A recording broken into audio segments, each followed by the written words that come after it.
پتنگ جو ہے یہ پتنگ اڑانا ناجائز اور گناہ ہے.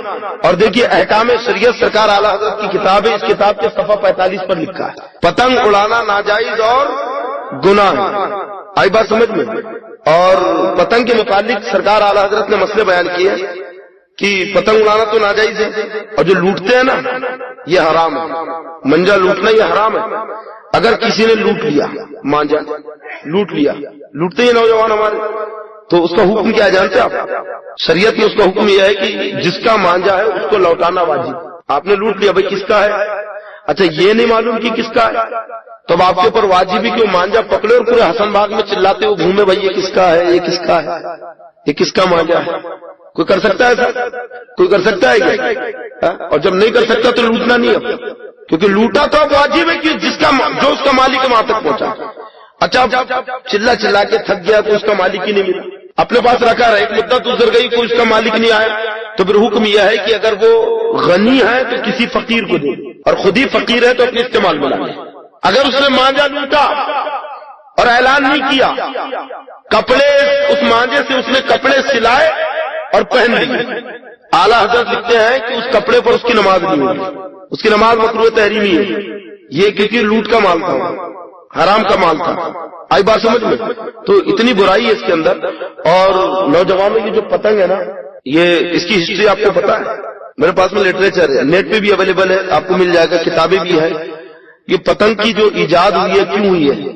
1700 عیسوی میں ایک آدمی تھا, میں اس کا نام نہیں بتاؤں گا, اس نے 1700 عیسوی میں جب مغلوں کا زمانہ تھا, اس نے رسول پاک صلی اللہ تعالی وسلم کی بہت ہی گندی اور بےہودہ گستاخی کی تھی, اور حضرت فاطمہ الزہرا سرکار کی چہیتی بیٹی ان کی بھی گستاخی کی. تو مغلوں کا جو گورنر تھا اس شہر میں, تو اس نے اس کو سزائے موت دی. اس کی قوم کے لوگ آئے, اس کے ہم مذہب کا نہیں, اسے مارو مت, لیکن انہوں نے کہا نہیں, اس نے میرے آقا کی گستاخی کی, اس کے مصطفیٰ جوش مارا, قتل کر دیا. اس کی قوم کے لوگوں نے آگے چل کے بعد میں اس کے نام پر کتابیں لکھی, اسے شہید گھوشت کر دیا. کیا کہا؟ کس کو؟ گستاخ کو, جس نے آقا کی گستاخی کی, کہا یہ شہید ہے. اور اس کی سمادھی اسمارٹ اس کا ایک بنا دیا, اس کی زیارت کو جانے لگے, اور پھر اس کے نام کو زندہ رکھنے, اس کو امر رکھنے کے لیے انہوں نے پتنگ بازی ایجاد کی اس کے نام پر. یہ پتنگ جو اڑائی جاتی ہے نا, گستاخ رسول کے نام پر اڑائی جاتی ہے, اس کے نام کو زندہ رکھنے, کہ جیسے پتنگ ہوا میں بلند ہے تو اس سے کہہ رہے ہیں کہ تو بھی بلند ہو گیا. مادہ یعنی سوچو تو مسلمانوں کتنا بڑا, ہمیں تو بالکل ہاتھ نہیں لگانا چاہیے. گستاخ رسول کی یاد میں اڑائی جاتی ہے. انشاءاللہ کوئی بھی نوجوان نہیں اڑائے گا, اور بچوں کو بھی روکیں گے. جی میں کہتا ہوں آپ بچوں کی چکریاں جلا دو, پتنگ پھاڑ دو, کوئی آپ کو ظالم نہیں بولے گا.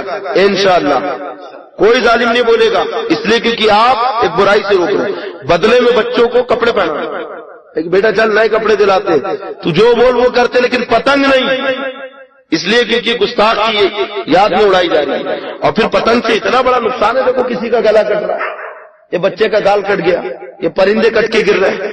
ہو سکتا ہے آپ پتنگ اڑا رہے ہیں, آپ کا دھاگا کٹا اور وہ دھاگا کسی کے گلے پہ سے گزر گیا, اس کی جان چلی گئی. ارے آپ کے دھاگے سے ہو سکتا ہے کسی کی جان چلی جائے, کوئی یتیم ہو جائے, کوئی عورت بیوہ ہو جائے, کوئی ماں باپ بے سہارا ہو جائے, بے خبری میں آپ کسی کے قاتل بن جاؤ, ہو سکتا ہے کہ نہیں؟ تو ایسا لعنت والا کھیل اسلام میں جائز نہیں ہو سکتا. تو انشاءاللہ آپ اس سے دور